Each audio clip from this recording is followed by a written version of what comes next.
nuestras conclusiones.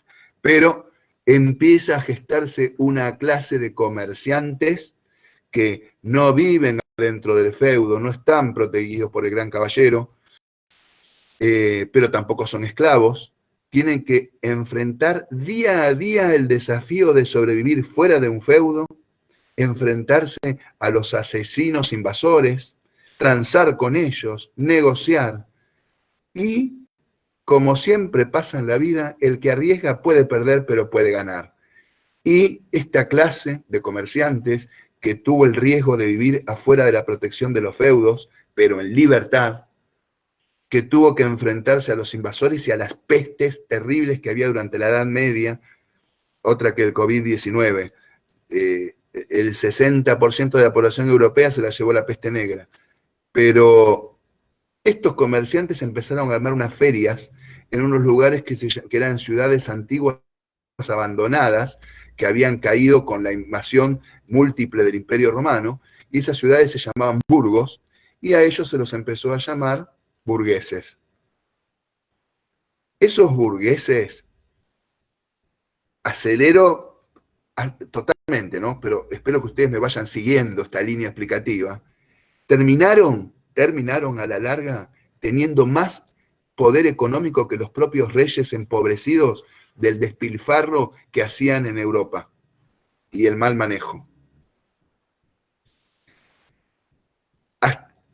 Tal poder económico llegaron a tener que obviamente empezaron a tener poder de influencia y presión sobre los reyes y a exigirles leyes que los beneficien, leyes que les den libertad de comercio, que no les hagan tener que estar pagando continuamente impuestos y que todo su comercio y su producción esté reglada por la libertad, burgués, libertad, liberalismo. ¿Van asociando? Miren cómo la historia sirve para entender nuestra lógica actual, no solamente para acumular conocimientos del pasado, sino para ver cómo funciona la humanidad. El burgués quiere libertad y que el Estado no le ponga la cabeza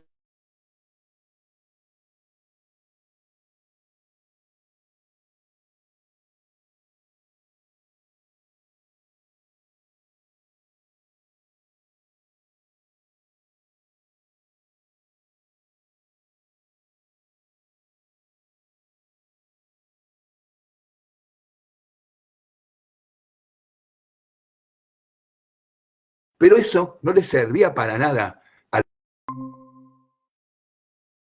burgués. Tenía más guita que el propio rey, pero no podía tener poder político porque Dios no lo había elegido. ¿Entienden?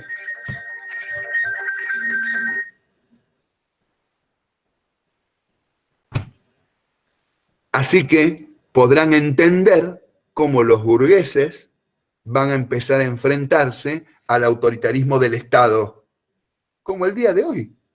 Un burgués liberal, ¿qué quiere? Que un Estado no se meta a manejarle la economía, ¿o no?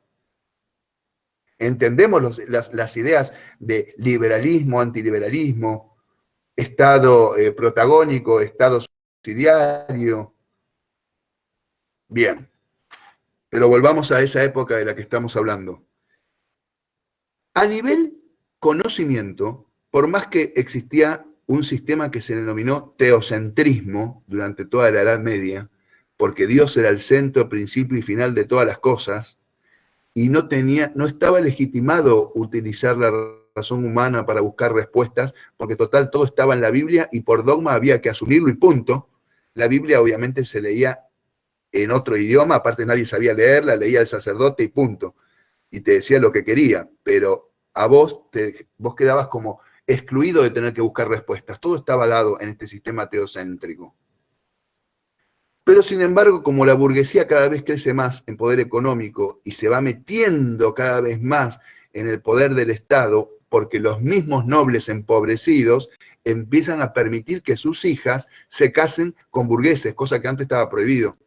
Así que, aunque sea de refilón, pero se van metiendo en el poder del Estado, porque en definitiva el Estado necesita plata, la corona sola no hace nada.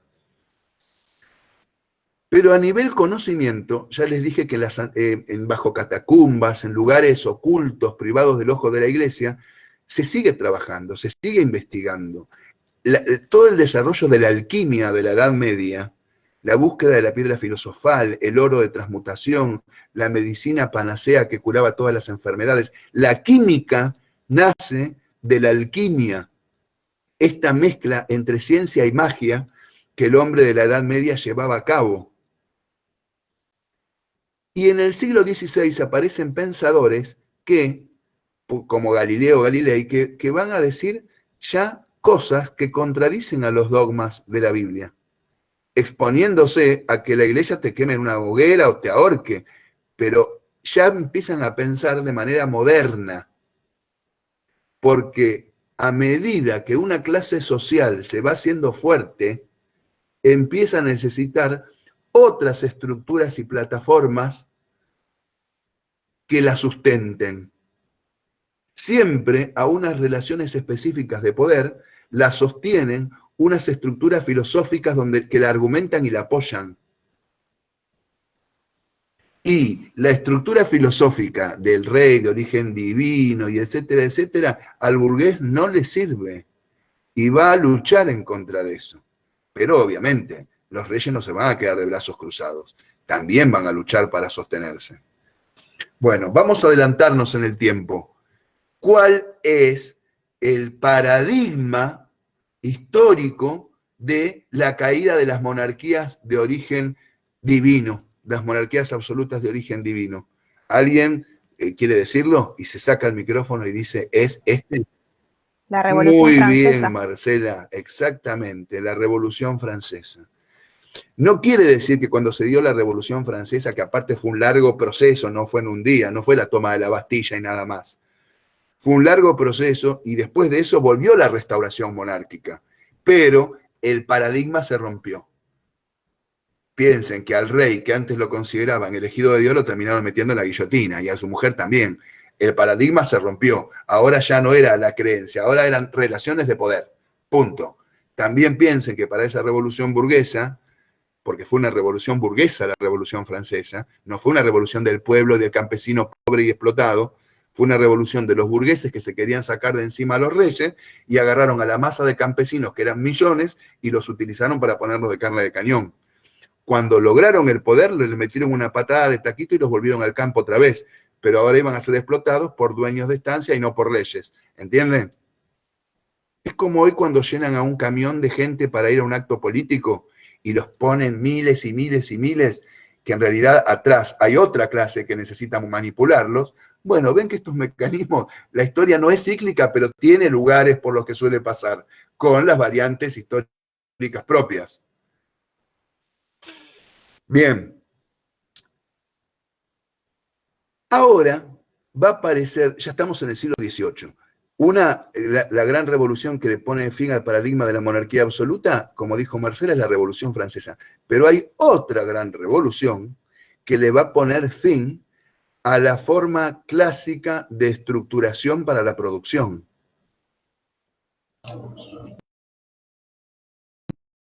La revolución industrial. Guillermo, muy bien, la revolución industrial. La revolución industrial no es solamente el cambio de la mano de obra artesanal a la máquina. Muy por el contrario, es lo económico, subyace a todas las manifestaciones humanas. Así que la revolución industrial que se hace por los burgueses, que se hace en Inglaterra, que tuvo una acumulación primaria de capital que le permitió hacer esa revolución, y esa acumulación de capital que tuvo Inglaterra fue gracias al imperialismo, porque explotaba a colonias en el mundo. No es que fueron tan inteligentes que ahorraron para hacerla. Tenían la explotación colonialista. España tenía América ya. España no entró en la revolución industrial. Pero Inglaterra, después Alemania, después Francia, sí se fueron sumando y se iban transformando en el paradigma del nuevo mundo industrializado. Todo de la mano de la burguesía a la cabeza, que se iba haciendo del poder cada vez más.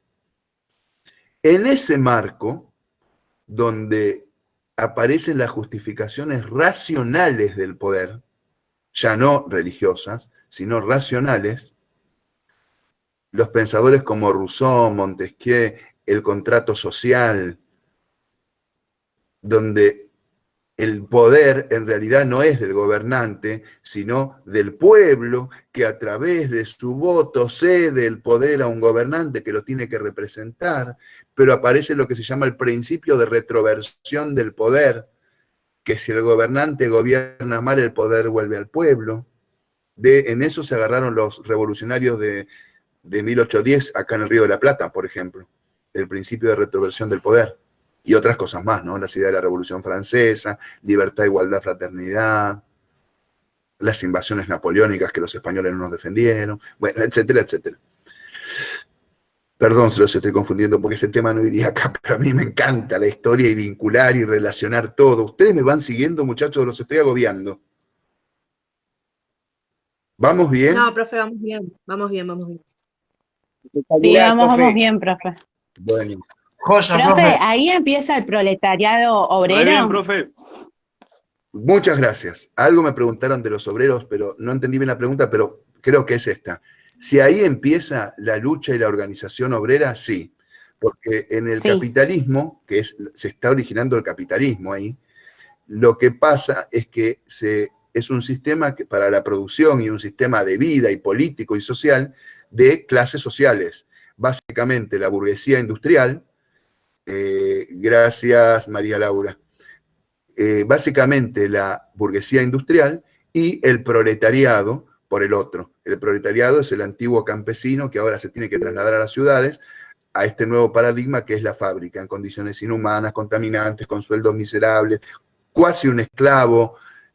Entonces, obviamente que con los años se empieza a organizar, empiezan a surgir ideas contrarias al capitalismo, como el comunismo. Pero bueno, no me quiero ir por todos esos lados. A mí lo que me interesa es que vayan entendiendo el contexto histórico para entender que yo que les dije antes, que todo sistema de relaciones de poder necesita una plataforma filosófica que lo sostenga abajo.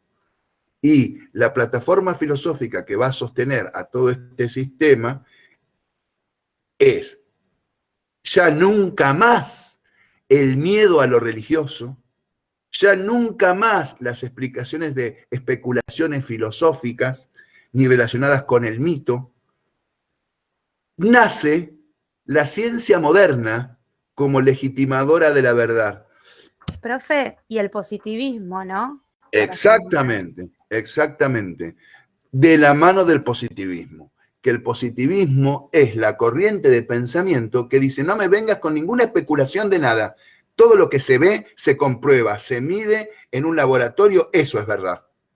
Lo único que legitima la verdad positiva es aquella medible, mensurable, experimentable, reproducible y predecible en laboratorio.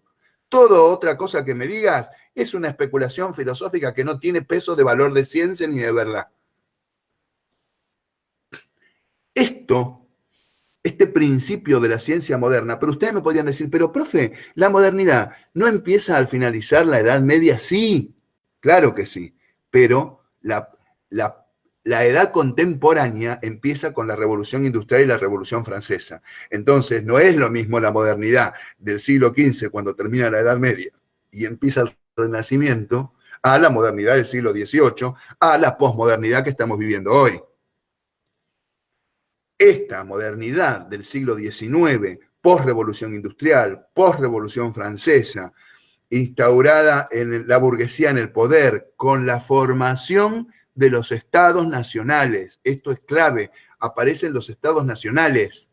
Se terminó el reinado, principado, condominio, comarca, que esto que el otro. El Estado Nacional, una organización espacio territorial, política de dominación, donde una clase que es la burguesa está en el poder. Sí, pero quedan muchas monarquías, sí, pero los monarcas devienen en grandes dueños de multiempresas, bancos, etcétera, etcétera, unidos también a partes de la iglesia que también tienen sus bancos, grandes empresariados y conglomerados que empiezan a conformarse.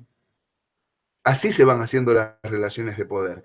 Y el conocimiento ya no es el de la antigua Grecia, y esto vamos a diferenciar. En la antigua Grecia, el motor del conocimiento era el amor al conocimiento, el amor al saber, descubrir lo que no se sabía. En cambio, en la modernidad del siglo XVIII y XIX, el motor de la ciencia es el utilitarismo. Utilitarismo. Yo no voy a investigar el color de la mariposa, voy a investigar dónde hay petróleo, para qué sirve, no voy a estudiar acerca de, hacia dónde vamos después de la muerte, sino farmacología para ver qué remedios vendo, ¿me entienden? El utilitarismo es el motor de la ciencia del siglo XIX en adelante. Y aparte, también va a ser manejada por una élite. Esa élite burguesa construye el Estado Nacional como forma de organización política, institucional y territorial, y para que eso ocurra, tiene que generar una especie de consenso en sus habitantes para que sean el sustento de ese sistema, porque no puede ser por la fuerza. El sometido tiene que estar convencido de que está bueno lo que está haciendo, que a él le sirve. Si no, no te pueden estar un policía continuamente ordenándote lo que tenés que hacer. Para lograr ese consenso, en Europa fue mucho más fácil, porque los estados se terminaron conformando con los pueblos que ya vivían en la región, que ya tenían sus antiguas creencias en común, su lengua, su cultura, sus tradiciones, etcétera, etcétera. Pero por ejemplo, en todos los estados, en el Río de la Plata, la conformación del Estado Nacional fue totalmente artificial, porque no se hizo en base a la lógica del Inca, ni del Aymaná, ni del Quichua, ni del Guaraní, ni de nada. Se hizo en base a los estados nacionales europeos. No existía sentimiento de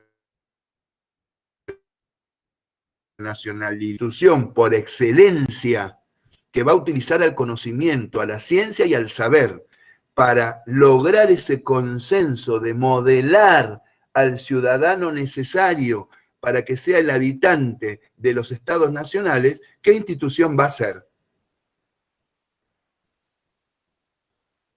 La escuela, exactamente, Paula, la escuela, muy bien.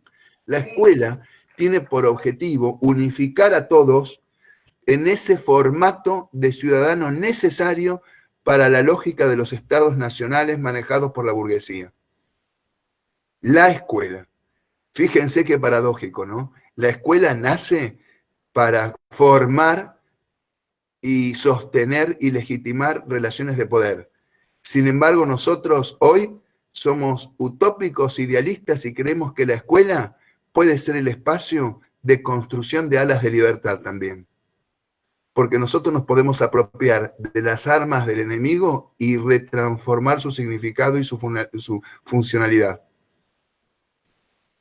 Y ese creo que tiene que ser el sueño grosso de todo docente, poder ser un despertador en la cabeza de sus estudiantes, porque vamos a tocar vidas tantas, no nos vamos a acordar ni de sus nombres, ni de sus apellidos, ni de sus caras, pero ellos van a estar cerca de su lecho de muerte y todavía se van a seguir acordando de nosotros, como todos nos acordamos de algún profe que nos marcó algo en la vida. Y ese es el lugar que van a ocupar ustedes.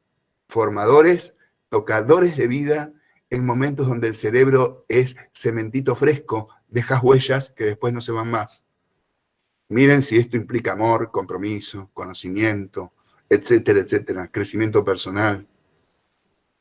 Bueno, yo soy mamerto total, ya me emocioné diciendo todo eso, pero bueno, no importa, sigamos. Ahora, en esta ciencia moderna que legitima la verdad, que es experimental, que trabaja en laboratorio, que descree de todo aquello que no sea comprobable, verificable y repetible, en esa ciencia moderna es en realidad básicamente las ciencias naturales, las ciencias, la biología, la física, la química, y las ciencias formales, como la matemática y la lógica, que estudian entes ideales, porque no existen en la realidad. En la realidad no hay un número, en la realidad no hay, eso es todo formal, se comprueba a sí misma sin tener que experimentar fuera de sí. Pero sí es altamente instrumental, porque con las matemáticas se hace todo, por ejemplo. Y la lógica ejercita, desarrolla, propone y experimenta con los mecanismos de la mente humana y la razón. En ese marco no era un camino de rosas. Era un camino de rosas para los burgueses que se establecían en el lugar de la clase hegemónica dominante de la mano de los nobles y de la iglesia. Pero obviamente que para la clase trabajadora se triplicó la tortura, porque si en la Edad Media eran esclavos de la gleba, en la modernidad del siglo XVIII y XIX eran esclavos del dueño de la fábrica, ganando 2 pesos, siendo castigados físicamente, matados si se quejaban o intentaban hacer algún movimiento. Los primeros movimientos huelguistas terminaron con la muerte de todos los trabajadores, trabajadoras incendiadas adentro de la fábrica, el Día de la Mujer sale de ahí. Bueno, de ningún tipo de derecho del trabajador, de nada. Por eso es que aparecen otros filósofos como Karl Marx, que plantea un sistema totalmente diferente al capitalismo, donde lejos del liberalismo, lejos del individualismo y de la meritocracia que plantea el capitalismo, aparece el comunismo como diciendo, no, el Estado sí tiene que ser partícipe dominante, sacarle a todos todo y repartir de manera igualitaria. Se lo estoy explicando a grosso modo, ya verán en otro momento qué es el comunismo, pero a nivel idea de propiedad privada, plantea esto. Nunca se cumplió eso, pero yo les digo los ideales. Pero como el sistema social explotaba por los 4 costados, porque los trabajadores, por más amenazados, torturados y asesinados, igual seguían una revolución total, porque no podían sostener ese nivel de vida. Piensen que en la Edad Media un hombre moría en la Revolución Industrial un hombre moría de viejo a los 45 años. A los nenitos los usaban con un cajón que le enganchaban en la espalda para que se metan en los túneles a sacar carbón y morían escupiendo sangre a los 12 o 13 años. Las mujeres en las fábricas les pagaban menos de la mitad que a un hombre y aparte se la violaba el dueño de la fábrica y todo el mundo. Esto era. Esa vida hizo que los trabajadores hagan algo que no habían hecho nunca en su vida. Trabajar en una fábrica logró que el trabajador, al estar todo el día juntos, se trabajaba 18 horas, las camas calientes se les decía, te ibas a dormir 6 horas, ya te reemplazaba el otro, 18 horas se trabajaba. Pero esos trabajadores, todos sometidos de la misma manera, viviendo la misma historia, con los mismos padecimientos, la misma pobreza, las mismas enfermedades, pero no en el campo como antes, que tenían muy poco contacto unos con otros, sino todos metidos en un mismo galpón negro y venenoso, logran, como también lo dice Marx, cobrar conciencia de clase. Cobran conciencia de clase. Parece que el urbanismo contribuye a cobrar conciencia de clase. Te ves con el vecino todos los días, viven en los mismos barrios en torno a las fábricas, sin cloacas, respirando vapores todo el día, en pobreza, un solo cuarto, familias de 12, 13 hijos. Los sueldos en tickets que se podían cambiar solamente en los almacenes cuyos dueños eran los dueños de las fábricas. Eso despertó la conciencia de clase. Nosotros, los proletarios, si paramos, todo este sistema se cae. Por otro lado, la clase hegemónica, manejadora del conocimiento legitimado y de los discursos legitimados,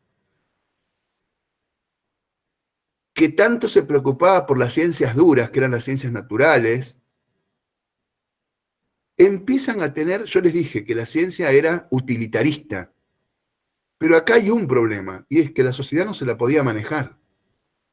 Y ese es el contexto de nacimiento y de justificación del origen de las ciencias sociales. Por ejemplo, de la sociología. No nacieron para hacerle un bien a la humanidad, ¿eh? Nacieron para ver cómo se podía manejar a la sociedad, qué mecanismos subyacían al funcionamiento social y cómo se podía intervenir desde la sociología, desde la psicología, desde la antropología, para manejar a las sociedades. Por eso yo les digo que después las sociedades pueden reinventar el objetivo del conocimiento cuando se apoderan del conocimiento. Sí. Profe, el término GIA significa el estudio de, Claro. ¿no? Como antropología, biología, el estudio de tal ciencia. Sí. Por ejemplo, surge la antropología. La antropología. Estudio del hombre. El contexto de nacimiento de la antropología, que es la ciencia de la otredad, en diferencia de la mismidad. La mismidad es el europeo, blanco y católico. Y la otredad son los asiáticos, los africanos, los americanos. El verdadero motor que subyace al nacimiento de la antropología es estudiar a esa otredad que va a ser dominada mediante el imperialismo. Así nace. Pero después, por ejemplo, en África surge la antropología de la liberación. En América, la antropología tercermundista. Y es la herramienta intelectual y filosófica de todos los guerrilleros que se rebelaron a todo eso. ¿Entienden? Pero la cosa es que el nacimiento es ese, igual que la sociología.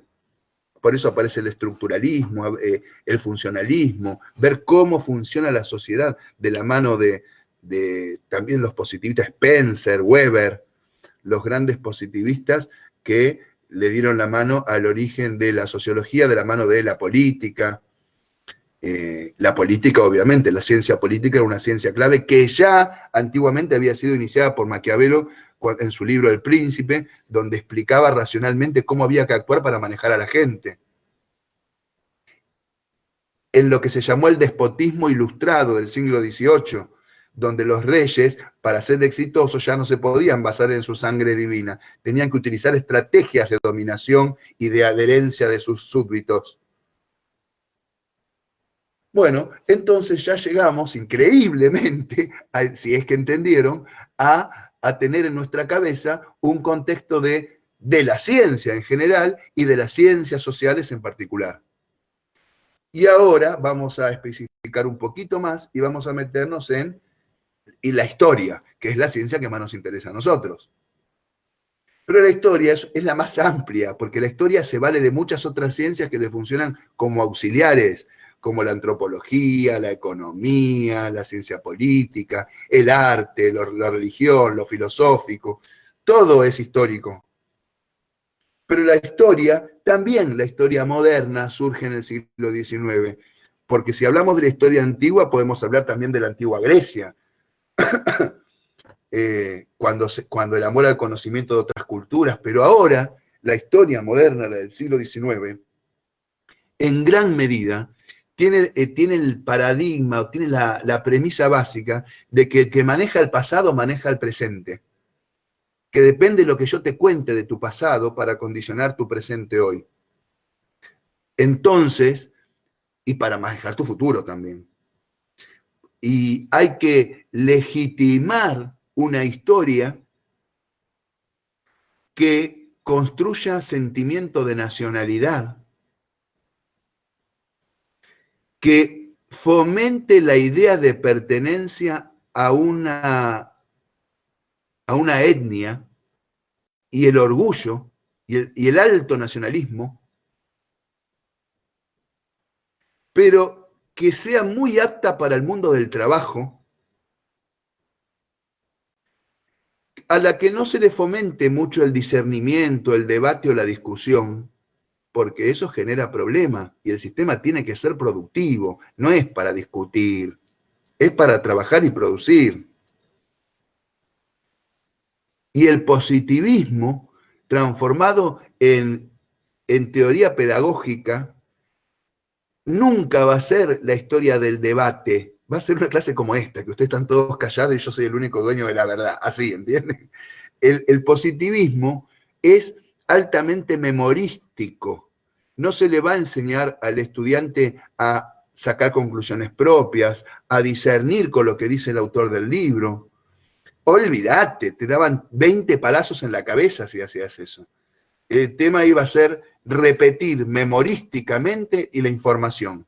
Y la información legítima era aquella que se esté sustentada en documentos o en restos arqueológicos, materiales visibles y comprobables. Y ahí, ya que les hablo de eso, les digo que viene el gran problema en el nacimiento de las ciencias sociales, que es el problema del método.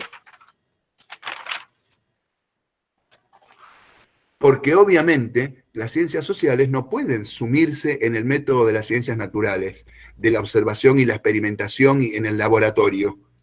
Aunque ustedes me pueden haber dicho, sí, los higienistas lo hicieron, Hitler lo hizo. Sí, bueno, pero todo prohibido, todo secreto. Pero oficialmente no se puede hacer. Entonces, como las ciencias sociales no podían adherir a ese método, durante siglos y hasta el día de hoy siguen siendo cuestionadas como verdaderas ciencias, o si no son áreas especulativas del saber. Y las ciencias fuertes siguen siendo consideradas la matemática, la lógica y las ciencias naturales, mientras que las ciencias sociales siempre están en el mundo de entre ciencia y especulación, entre ciencia y subjetividad, porque la ciencia supuestamente es objetiva, mientras que las ciencias sociales siempre están manchadas por la subjetividad del antropólogo, del historiador, del sociólogo, etcétera, etcétera. Después vamos a ver que la objetividad no existe plenamente en ninguna ciencia, pero bueno, las manchadas, las criticadas, las que tienen mala fama en la subjetividad son las ciencias sociales.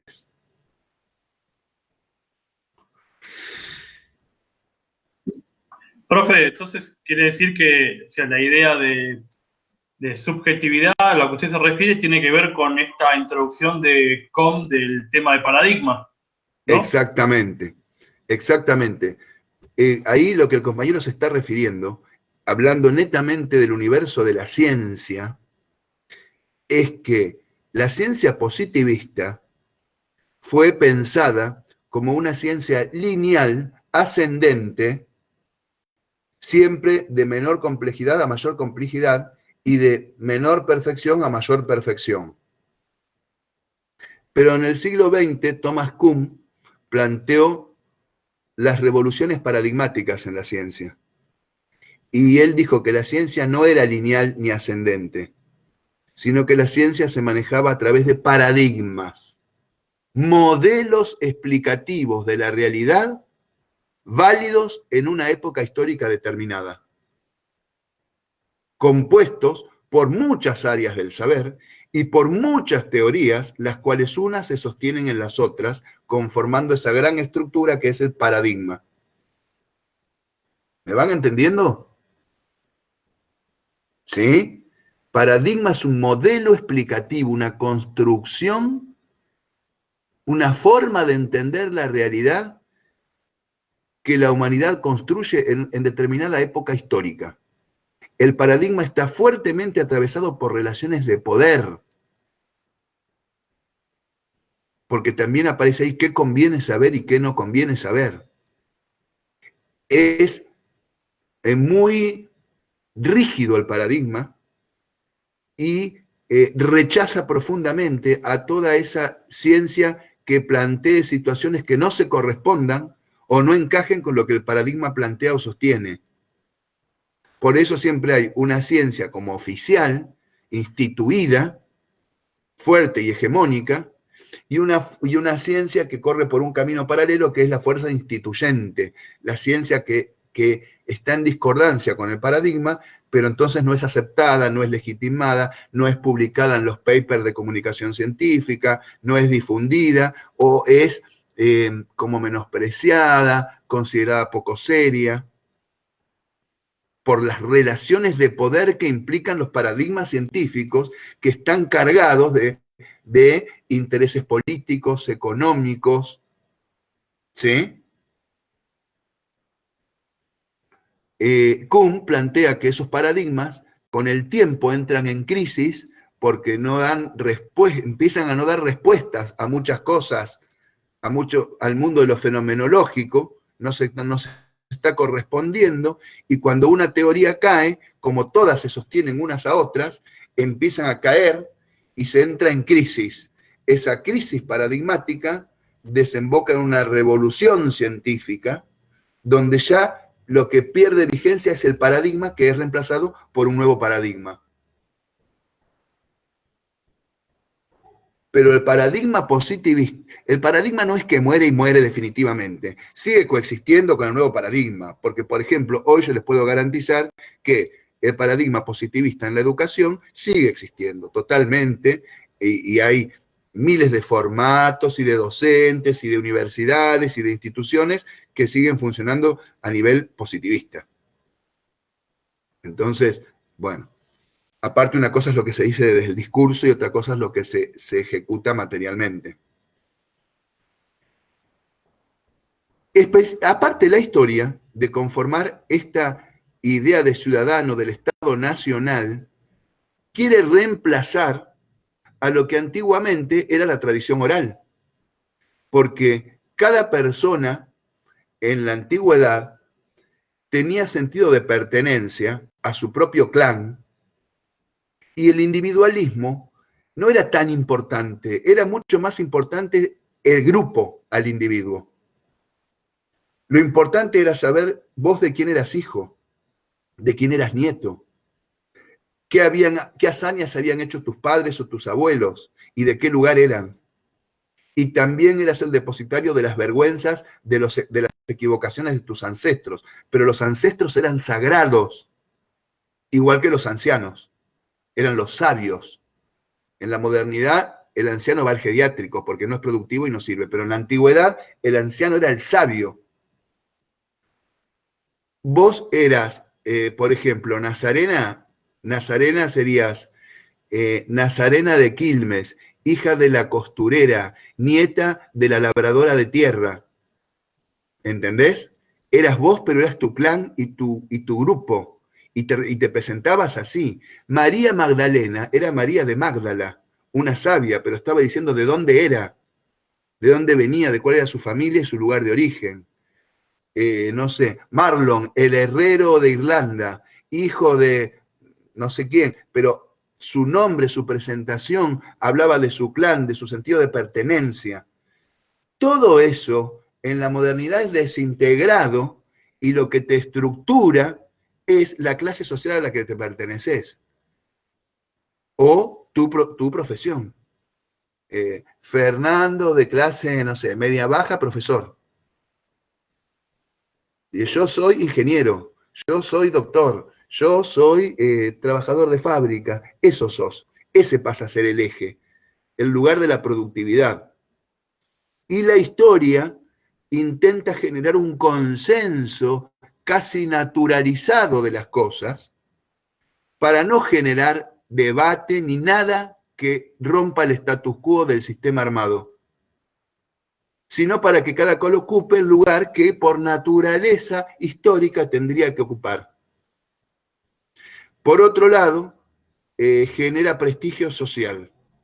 Es un conocimiento que no sirve para el debate, ni para la construcción de nuevas miradas, ni para la resolución de conflictos concretos, sino para también darte nivel cultural. Si vos sabés de la antigua Roma, la antigua Grecia, sos una persona culta, te manejás en las élites, te otorga estatus social. Sin embargo, la historia resignificada se va a transformar en la herramienta para entender la lógica del presente y los mecanismos de relaciones de poder que se ejercen en las sociedades para poder transformar eso. Ahí la historia se vuelve una herramienta de transformación y no de sostenimiento de status quo. Los grandes intelectuales revolucionarios saben largamente de historia. ¿Entienden la diferencia?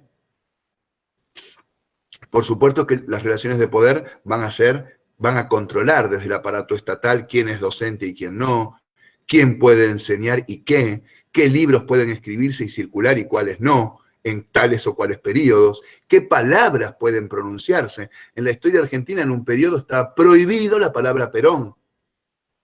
Estaban prohibidos los libros de Freud en la dictadura del 76. A palabra borrada, estructura de pensamiento eliminada. ¿Me siguen? Bueno, perdón por estos saltos que son, pero creo que ustedes los van entendiendo perfectamente, porque son temas que siempre aparecen y que largamente, la idea es que ustedes sí sean estudiantes críticos, que puedan hacer asociaciones de todo, que puedan ir haciendo estas miradas amplias, más allá de lo que vean específicamente en cada materia. Porque yo les aviso que ni empecé a hablar todavía de mi materia específica. Lo que estoy haciendo es meterlos en el mundo de la ciencia y de la historia, y de las ciencias sociales, y de la mirada crítica que tenemos que tener los formadores. Esto es lo que estamos haciendo. ¿Sí? Bueno. Con todo esto, respiren, relájense, porque siento que les estoy dando información como un animalito, pero también ahora nos tenemos que... Tómense un segundo. Pueden ir a tomar agua si quieren, algo. Necesito que bajemos un segundito porque voy a cambiar de tema. Y no los quiero así presionar tanto. Entonces lo que les pido es que bajen un segundito, se relajen. Eso también ustedes pueden apagar las cámaras si quieren. Hoy se usa muchísimo la educación emocional, el yoga en las clases, la meditación. Ustedes pueden perfectamente en determinado momento interrumpir su clase y decirle a los estudiantes, vamos a relajarnos, ponen una música con el celular y los hacen descansar un poquito, aflojan, ¿sí? Mientras tanto les voy contando que les mandé un material que es simple y uno que es complejo. El simple son audiovisuales y que están relacionados con el proceso de hominización que ya vamos a ver qué es. Y el complejo es un libro de antropología de Mirta Lichetti, pero no se agarren la cabeza porque ustedes no tienen que leer todo ese libro. Ustedes solamente tienen que leer a partir de la página 62, que es el capítulo del proceso de hominización. Profe, ahí le iba a hacer una pregunta. ¿De la página 62 hasta qué página? Hasta que termine todo el capítulo. todo el capítulo. Hasta que termina el capítulo. Todo el capítulo. Listo. Pero, Víctor, escúchame.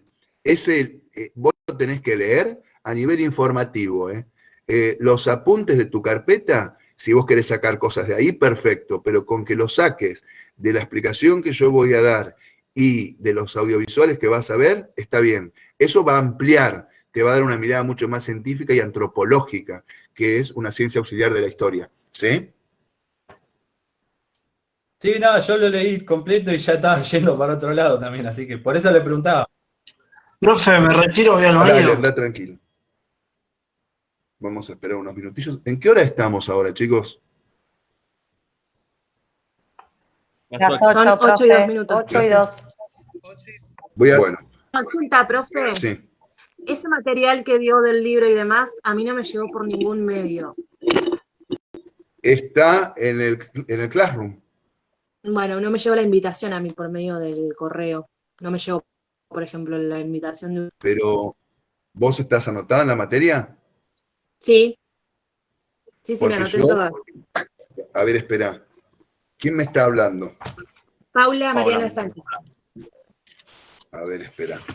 Profe, a mí tampoco me Paula, llegó por mail ni por Classroom.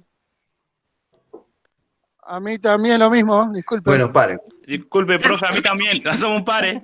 Hagamos esto. Todo estudiante. Ustedes ahora me van a subir al grupo. Bueno, Ok. en ese grupo de WhatsApp, todos los estudiantes que no les llegó la invitación para el Classroom, pero que sí están en la lista, porque yo solo tengo que comprobar, Ok. me mandan el nombre y apellido y su mail perfectamente escrito. Entonces, yo lo corroboro y les vuelvo a mandar la invitación. Bueno, perfecto, profe. quedamos así. Igual, también pueden hacerlo ustedes, porque todo el resto que sí tiene el código, se lo suben al grupo y con ese código ya suben. Y lo solucionan en 2 minutos. Ni siquiera tendría que hacerlo yo. Si ustedes ya están inscritos, suban al grupo el código que les envié y ya entran al Classroom. Y ahí tienen todo el material. ¿Está bien? Entendido, profe. Ese es el desconocimiento de no saber utilizar bien el Classroom. Bueno, entonces mejor hagamos eso, no me llamen a mí. Que alguno, Miguel Cerrone, vos podrás subir al grupo de WhatsApp el código de Classroom para que todos se sumen y ya está. Ayer lo subí, y es más, ahora bueno, a ver si lo puedo compartir por acá. Bueno, chicos, entonces lo tienen. Bueno, listo, estamos listos, se relajaron. ¿Es la página 62 o 262? 262. Ah, listo. Dice proceso de hominización. Bueno, chicos, tengo que acelerar mucho porque ahora termino esto y tengo que hacer exactamente lo mismo con geografía. Vamos a remontarnos en el tiempo, necesito que vuelen, que viajen, que se imaginen, porque nos vamos a ir aproximadamente a 10.000 millones de años, ¿sí? Atrás. Piensen que hace 4.000 millones de años que existe la vida sobre la Tierra. Y que se conquistó, pero en las aguas, pero que se conquistó el continente a 400 millones de años aproximadamente. Que se extinguieron los dinosaurios hace 60 millones de años, aparentemente. Y unos 50 millones de años, entre 60 y 50 millones de años, que aparecen los mamíferos sobre la Tierra. Y de entre ellos, unos más evolucionados, que es una serie de primates. Primates no es que son monos, son primates. Los gorilas y los chimpancés y los homínidos derivaremos de ellos, si es que la teoría darwinista es real. Porque aprendamos a ser críticos, estamos siempre acostumbrados a dar por verdad lo que es teórico. Porque la verdad que la teoría del origen del hombre a partir del primate no está comprobada, pero sí es la que domina en el paradigma científico hegemónico hoy y desde el siglo XIX. Pero si es un momento entra en crisis, como está ocurriendo ahora, que aparecen nuevas miradas como la ingeniería genética, que nos pone frente a cosas que no tenemos explicación. Por ejemplo, que el cromosoma 1 y 2, los seres humanos lo tenemos fundido en uno solo, cosa que la naturaleza no hace. No saben de dónde salió eso. Pero bueno, a nivel ortodoxo, digamos que nosotros provenimos por evolución de los primates. Pero siempre van a tener que estar preparados ustedes para que en las escuelas, que esto lo van a enseñar en primer año, también conozcan la explicación religiosa, porque muchos chicos lo van a requerir así, o padres. Pueden venir padres a decir, yo no quiero que a mis hijos les expliquen solamente lo evolucionista, quiero que le expliquen el origen del hombre como producción de Adán y Eva. Y punto. Profe, ¿puedo decir algo? Profe, disculpe que lo moleste. Recién nos están avisando que tenemos también otra clase con la profesora Acrich a las 8 y supuestamente está en clase. Yo no sé si le habían avisado o... Porque encima la clase está buenísima. Sí, lo que pasa es que ustedes entre 6:30 y 8:30 sí. es mi clase. Perfecto, entonces ahora vemos cómo nos comunicamos. Listo, profe. Claro. Sí. Yo no creo igual, mis clases no van a ser todas tan largas, pero hoy y quizá la próxima, porque van a empezar a recibir un cuanto material y quiero hablar de todo eso. Bueno, a ver, voy a acelerar el tema. Perfecto, no hay problema. El tema que les estaba diciendo es que hace entre 15 y 8 millones de años, en el continente africano, una actividad tectónica fuertísima, terremotos increíbles, dividieron al continente en dos. Aparece la falla de Rift. Y entonces, de esos primates, unos quedaron en el lado este y otros en el lado oeste. En el lado oeste, en ese proceso de transformación de relieve, se genera una cadena montañosa, que esa cadena montañosa no le da paso a las nubes procedentes del Atlántico. Y ustedes saben que las nubes son las que generan después la lluvia, por el ciclo del agua. Entonces, en esa región oeste empieza a producirse un alto proceso acelerado de desertificación. Y todo lo que era una selva y un bosque frondoso y que era el hábitat perfecto para esos primates que vivían en la copa de los árboles y que se alimentaban de frutos y hojas del árbol, empiezan a tener un destino totalmente diferente a los primates que quedaron del lado este, donde el clima no cambia, y que evolucionan en gorilas, chimpancés. Chicos, igual estamos siempre en el terreno especulativo, ¿eh? Esto sépanlo, lo estamos dando como que lo tuviéramos tan claro. Esto aparentemente ha sido así. Estos primates, que son los que quedan en el lado oeste, son los que empiezan a aparecer a través de los años y el aceleramiento del proceso de desertificación, la profunda falta de alimento, las condiciones cada vez más complejas para la supervivencia. Pero desde las copas de los árboles, su vista les permitía observar que mucho más allá había vegetación. Y su instinto de supervivencia los hizo tomar el gran riesgo de bajarse de los árboles.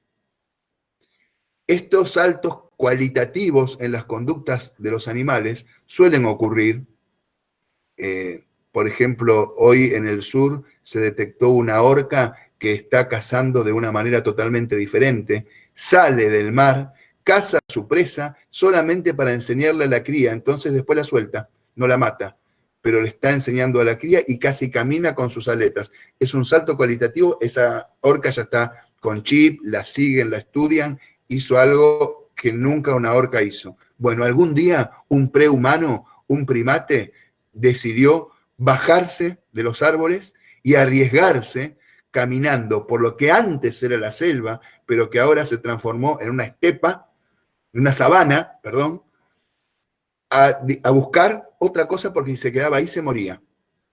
Disminuyó profundamente su población, los partos, las hembras morían las crías, desnutrición. Y bajarse del árbol, quedarse en el árbol igual era morir. Bajarse en el árbol era enfrentarse a todos los riesgos de los depredadores que existían abajo. Salir de una vida segura, pero también salir de una muerte segura. Al salir y caminar en 4 patas por la sabana, perdían perspectiva del espacio. No veían nada, los pastizales los tapaban. Tampoco detectaban a los depredadores que podían venir.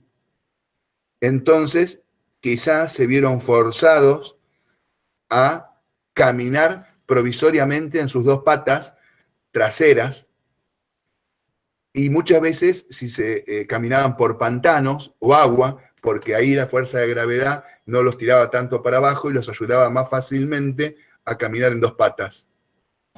Esto de caminar en 2 patas también los favorecía a la hora de la exposición de todo el lomo al sol.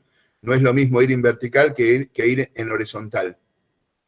Pero además les dejó liberadas las que eran las 2 patas de adelante, con las que pudieron empezar a hacer cosas que antes no hacían porque era solamente la marcha. En ese proceso de transformación están haciendo una especie a la que se la va a llamar homínidos, y de los homínidos es que vamos a ir evolucionando nosotros, ¿no?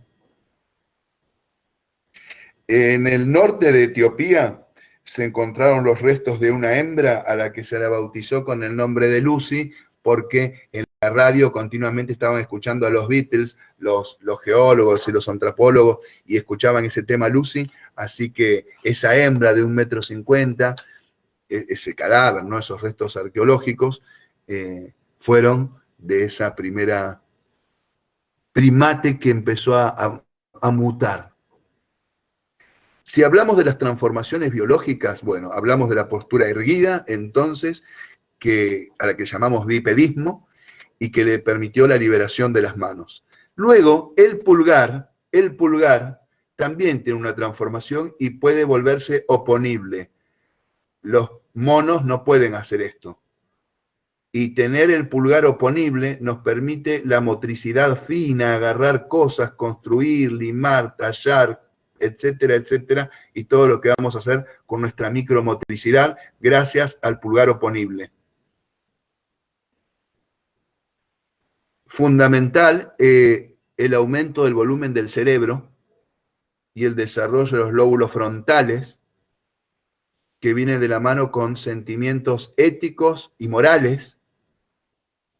Grandes misterios, muchachos, grandes misterios, porque estamos hablando de cosas increíbles. Por eso ahí otra vez entra lo espiritual, lo religioso, porque es totalmente lícito que alguien diga sí, porque el hombre tiene elemento divino en sí, y no solamente es un cuerpo biológico. Y sí, lo podemos aceptar como pensamiento y como forma de creencia. Desde lo físico, biológico, el cerebro nos crece, se nos desarrollan los lóbulos frontales y los ojos se nos corren hacia adelante, las cuencas oculares, y nos dan vista frontal que permite profundidad de campo a la hora de percibir. ¿Sí? Esto obviamente no fue un proceso lineal. Las distintas clases de homínidos convivieron, no es que se tenía que extinguir una para que aparezca la otra. Lo que sí fue pasando es que cuando aparecía una superior se iba imponiendo y a la larga desaparecía la anterior. Pero durante muchísimo tiempo convivieron y hasta se cruzaron. El ser humano apareció hace unos 2 millones de años aproximadamente. Se inicia en el periodo de historia que se llama el Paleolítico. El Paleolítico es periodo de la piedra vieja, quiere decir, y se caracteriza porque se trabajaba muy rústicamente con la piedra. Y ese periodo del Paleolítico se divide en Paleolítico inferior, medio y superior.